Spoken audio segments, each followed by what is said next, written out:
Hello everyone, way to humanities में आपका स्वागत है। आज की वीडियो में हम लियो टॉल्स्टॉय की शॉर्ट स्टोरी 3 क्वेश्चंस को डिटेल से पढ़ने जा रहे हैं, जिसे क्लास 12 सेमेस्टर 4 इंग्लिश बी के सिलेबस में इंक्लूड किया गया है। क्लास 12 सेमेस्टर 4 इंग्लिश बी के सिलेबस में शामिल सभी चैप्टर्स के एक्सप्लेनेशंस और उससे रिलेटेड क्वेश्चन आंसर्स आपको मेरे चैनल पर क्लास 12 सेमेस्टर 4 इंग्लिश बी की प्लेलिस्ट पे मिल जाएंगे, जिसकी लिंक मैंने डिस्क्रिप्शन में दे दी है। तो अब हम एक नज़र इस स्टोरी के ऑथर पर डालते हैं। लियो टॉल्स्टॉय एक रशियन राइटर, फिलोसोफर, सामाजिक चिंतक और महान उपन्यासकारों में से एक थे। उनकी कहानियों में मनोवैज्ञानिक गहराई और दार्शनिक अंतर्दृष्टि दिखाई पड़ती है। वार एंड पीस और एना कैरेनिना इनके मास्टरपीसेस हैं। लियो टॉल्स्टॉय की शॉर्ट स्टोरी 3 क्वेश्चंस पहली बार 1885 में उनके collection what man live by and other tales के एक पार्ट के रूप में पब्लिश हुई थी। लियो टॉल्स्टॉय के द्वारा लिखी गई शॉर्ट स्टोरी 3 क्वेश्चंस एक रशियन किंग की बड़ी ही इंटरेस्टिंग कहानी है, जिसमें वो अपने 3 प्रश्नों का उत्तर जानना चाहता है। उसे लगता है कि अगर उसे अपने इन 3 प्रश्नों के सही जवाब मिल गए तो वो अपने जीवन में किसी भी जिम्मेदारी को निभाने में कभी भी फेल नहीं होगा। इस कहानी में टॉल्स्टॉय ने मनुष्य की ड्यूटीज के बारे में बड़े ही ज्ञान से भरे हुए विचारों को प्रकट किया है। ये एक सिंपल सी कहानी है जो कि गहरे विचारों, दार्शनिक और नैतिक मान्यताओं और ज्ञान से भरी हुई है। ये कहानी हमें बताती है कि हमारे जीवन में प्रेजेंट टाइम यानी वर्तमान समय ही सबसे ज़्यादा इम्पोर्टेंट होता है। सिर्फ यही समय होता है जब हमारे पास कुछ करने की पावर होती है, इसलिए हमें हमेशा अपने प्रेजेंट पर ही फोकस करना चाहिए। इसके अलावा इस कहानी में दया करना, माफ़ करना और सही समय पर सही निर्णय लेने और दूसरों की सहायता करने का संदेश दिया गया है। तो ये था इस शॉर्ट स्टोरी का सेंट्रल थीम। अब हम कहानी को डिटेल से पढ़ते हैं। It once occurred to a certain Tsar that if he always knew the right time to begin everything, if he knew who were the right people to listen to and whom to avoid, and above all, if he always knew what was the most important thing to do, he would never fail in anything he might undertake. एक बार की बात है, एक jar था। Russia में राजा को jar कहते हैं। उसके दिमाग में एक विचार आया कि यदि उसको किसी काम को शुरू करने का सही समय पता चल जाए, यदि उसे ये पता चल जाए कि किन लोगों की बातों को सुनना चाहिए, कौन से लोग हैं जिनकी सलाह लेना उसके लिए सही है और किन की बातों को अवॉइड करना है, और इन सब के अलावा यदि उसे हमेशा ये पता चल जाए कि कौन सा काम सबसे ज्यादा इम्पोर्टेंट है, तो वह कभी भी किसी भी जिम्मेदारी को निभाने में असफल नहीं होगा। And this thought having occurred to him, he had it proclaimed throughout his kingdom that he would give a great reward to anyone who would teach him what was the right time for every action, who were the most necessary people, and how he might know what was the most important thing to do.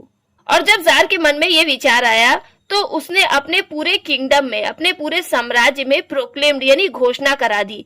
क्या घोषणा करा दी?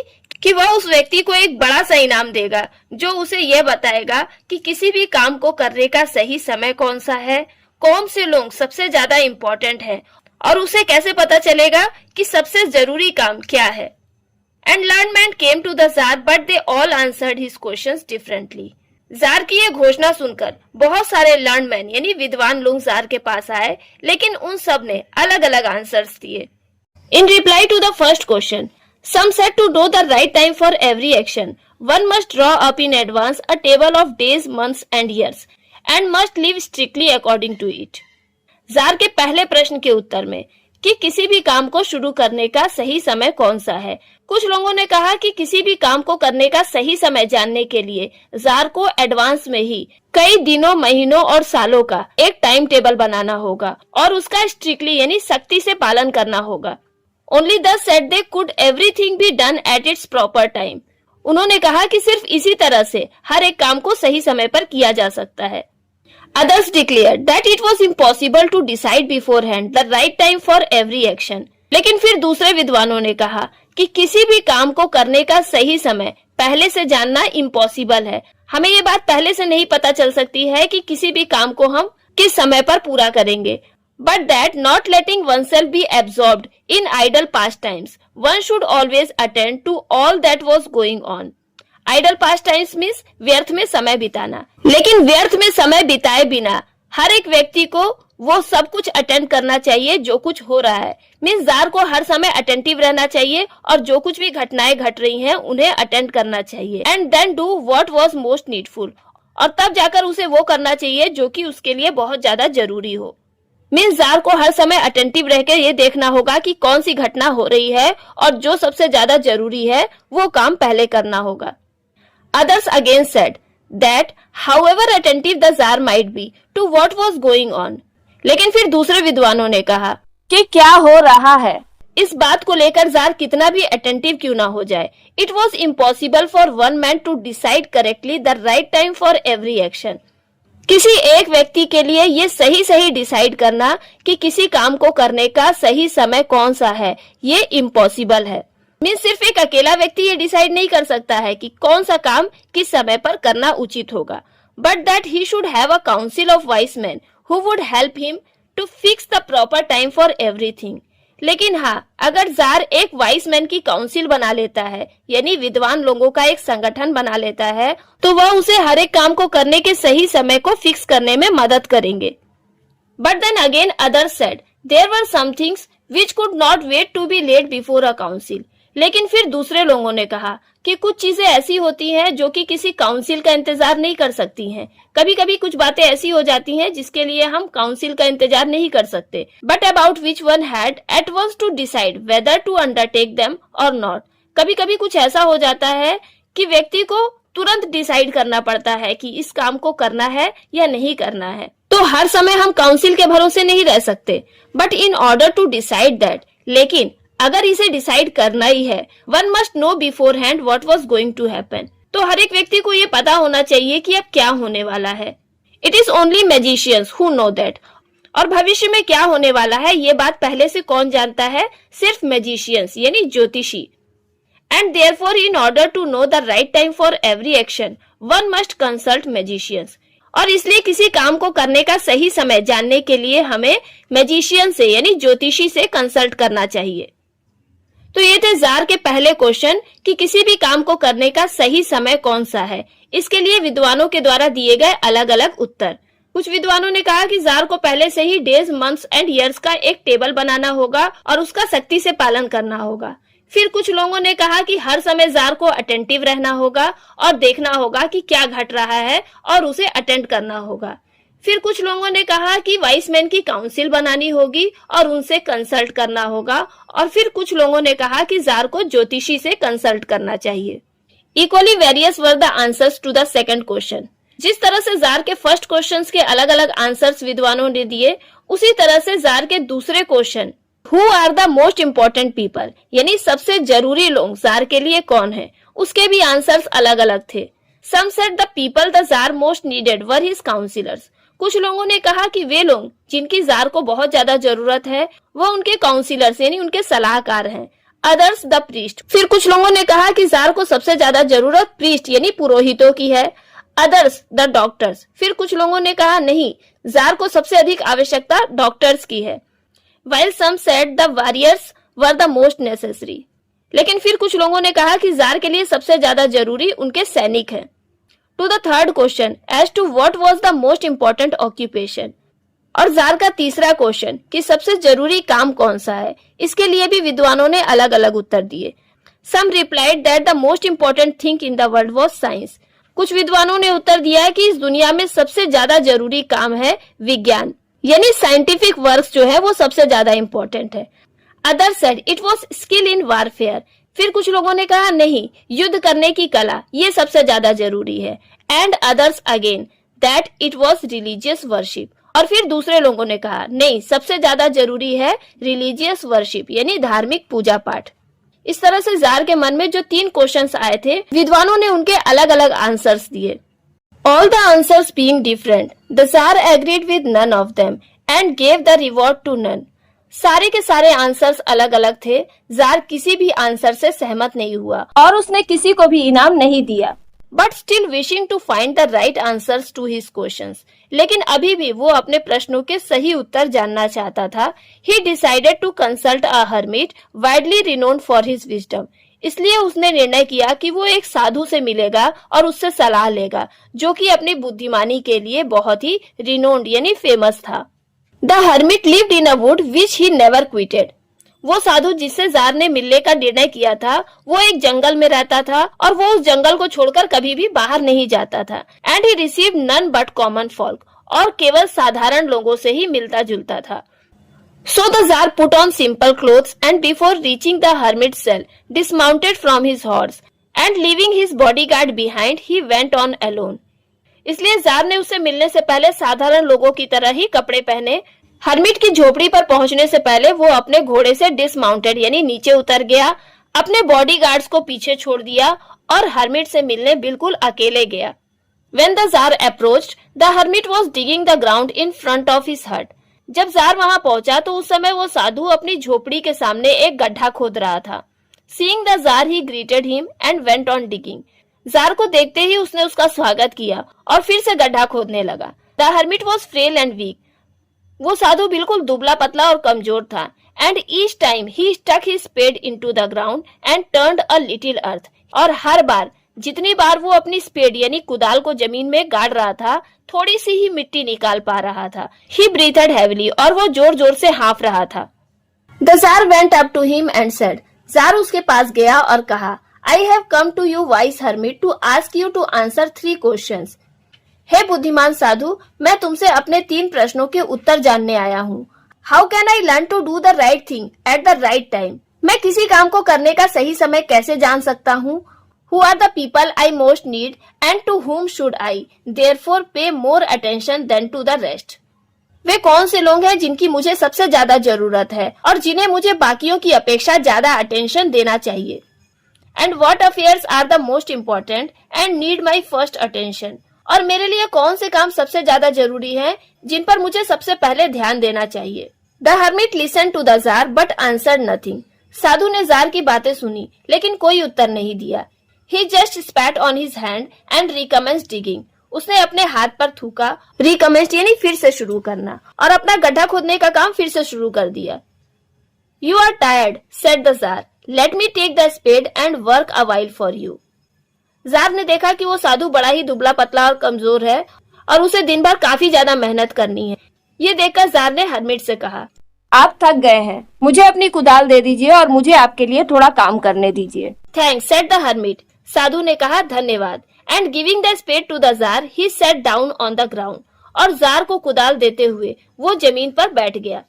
When he had dug 2 beds, the Tsar stopped and repeated his questions. जब jar ने 2 भाग गड्ढे खोद लिए तो वो रुका और फिर से अपने प्रश्नों को रिपीट किया। The hermit again gave no answer. इस बार भी हर्मिट ने कोई उत्तर नहीं दिया, but rose, लेकिन वो उठा, stretched out his hand for the spade, कुदाल लेने के लिए अपना हाथ बढ़ाया, and said, और कहा, now rest a while and let me work a bit. अब आप आराम कीजिए और मुझे थोड़ा काम करने दीजिए। But the Tsar did not give him the spade and continued to dig. लेकिन जार ने हर्मिट को कुदाल नहीं दी और गड्ढा खोदना जारी रखा। 1 hour passed and another. 1 घंटा बीत गया, फिर दूसरा घंटा बीत गया। The sun began to sink behind the trees. सूरज पेड़ के पीछे डूबने लगा। And the Tsar at last stuck the spade into the ground. और लास्ट में जार ने कुदाल को जमीन में गाड़ दिया। And said, और कहा, I came to you, wise man, for an answer to my questions.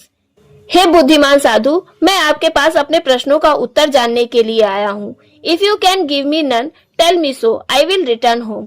अगर आप मुझे मेरे प्रश्नों के उत्तर नहीं दे सकते तो मुझे बता दीजिए, मैं घर वापस लौट जाऊंगा। Here comes someone running, said the hermit. Let us see who it is. साधु ने कहा, देखो कोई यहाँ पर दौड़ते हुए आ रहा है, चलो देखते हैं कि वो कौन है।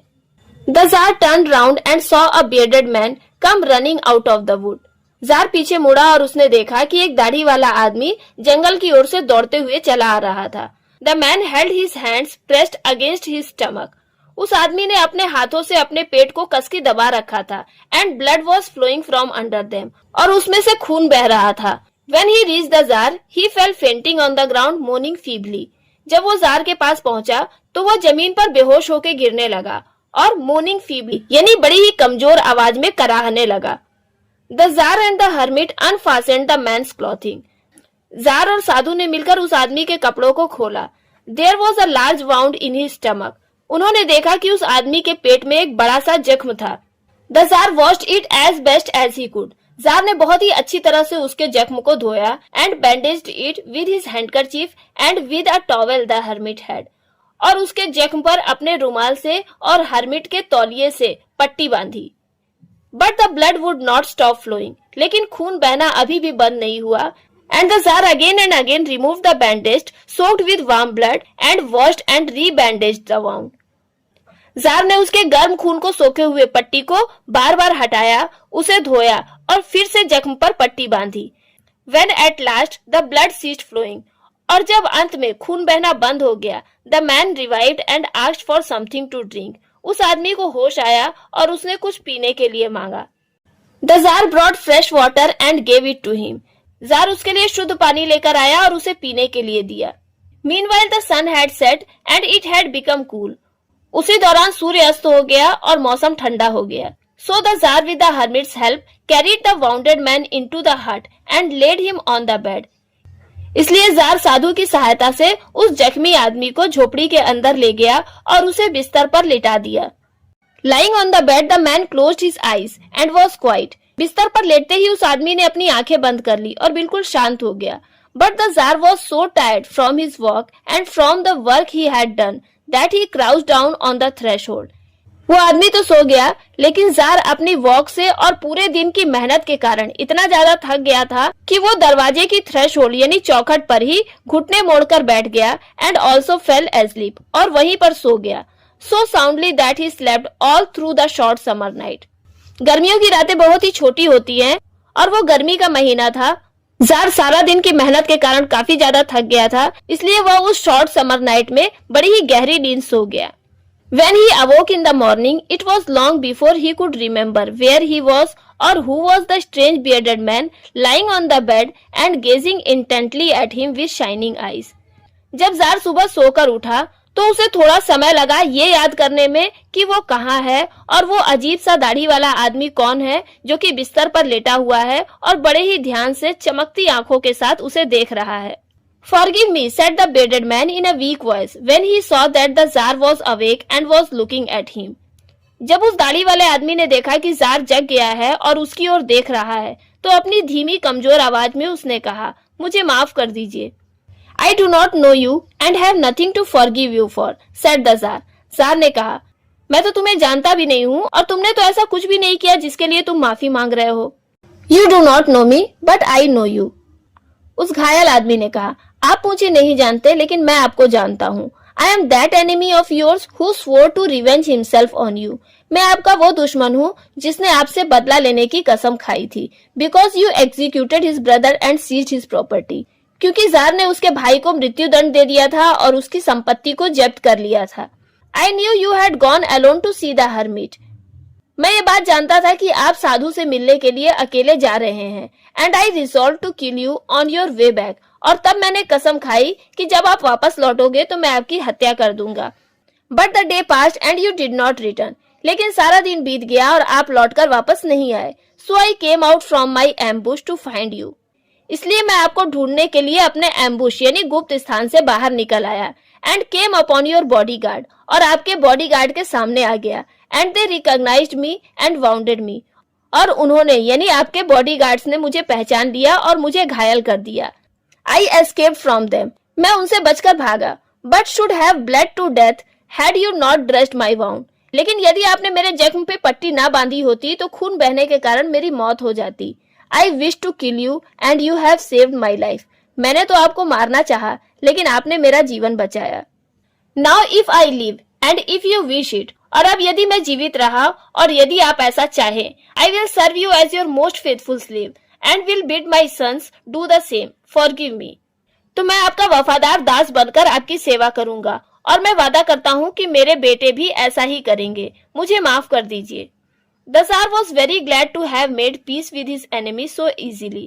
जार को ये देखकर बहुत ही खुशी हुई कि उसके एक दुश्मन से उसका इतनी आसानी से समझौता हो गया। And to have gained him for a friend. उसका एक दुश्मन कम हो गया और उसे एक दोस्त मिल गया। And he not only forgave him, but said he would send his servants and his own physicians to attend him. और जार ने केवल उसे माफ ही नहीं किया, बल्कि उसने उससे कहा कि वो अपने नौकरों को और अपने खुद के चिकित्सक को उसकी देखभाल के लिए भेजेगा। And promised to restore his property. और जार ने उससे ये भी वादा किया कि वो उसकी संपत्ति को उसे वापस कर देगा। Having taken leave of the wounded man, उस जख्मी आदमी को छोड़ने के बाद The Tsar went out into the porch and looked around for the hermit. Jar porch यानी झोपड़ी से बाहर आया और उस साधु को इधर उधर ढूंढने लगा। Before going away he wished once more to beg an answer to the questions he had put. जाने से पहले उसने फिर से अपने उन प्रश्नों का उत्तर जानना चाहा जो कि उसने उस साधु के सामने रखे थे। The hermit was outside on his knees sowing seeds in the beds that had been dug the day before. साधु बाहर की ओर घुटने के बल बैठा हुआ था और एक दिन पहले जो गड्ढे खोदे गए थे उनमें वो बीज बो रहा था।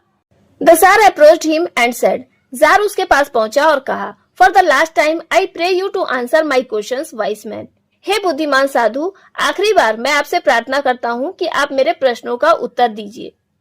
You have already been answered, said the hermit, still crouching on his thin legs and looking up at the Tsar who stood before him.